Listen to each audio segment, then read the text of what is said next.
नमस्कार छोट्या मित्रांनो, तुमचं स्वागत आहे आपल्या आवडत्या पॉडकास्टमध्ये लोककथा आणि संस्कृती.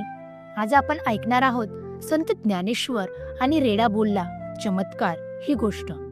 तर चला सुरुवात करूया. खूप खूप वर्षापूर्वी आळंदी या गावात 4 भावंडे राहत होती. निवृत्तीनाथ, ज्ञानेश्वर, सोपानदेव आणि मुक्ताई.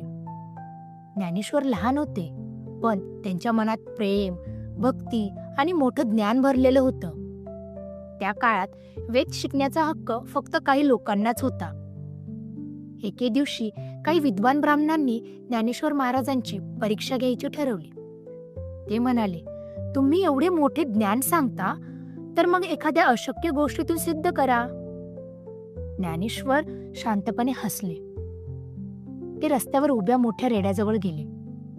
त्याच्या अंगावर हात फिरवला आणि काय आश्चर्य, तो रेडा बोलू लागला. त्याच्या तोंडून वेदांचे मंत्र घुमू लागले. सगळे गावकरी थक्क झाले. लोकांच्या डोळ्यात पाणी आलं आणि ते म्हणाले, हा मुलगा सर्वसामान्य नाही, हा तर ज्ञानाचा अवतार आहे. त्या दिवसापासून सगळे त्यांना संत ज्ञानेश्वर महाराज म्हणू लागले.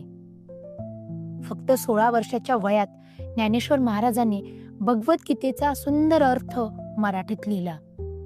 हा ग्रंथ म्हणजेच ज्ञानेश्वरी, ज्यामुळे सर्व लोकांना आध्यात्मिक ज्ञान सोपं समजायला लागलं. आणि त्यामुळेच आज वारकरी म्हणतात, ज्ञानोबा माऊली. यातून आपण काय शिकलो? खरी शक्ती, भक्ती, नम्रता आणि ज्ञानात असते, अहंकारात नाही.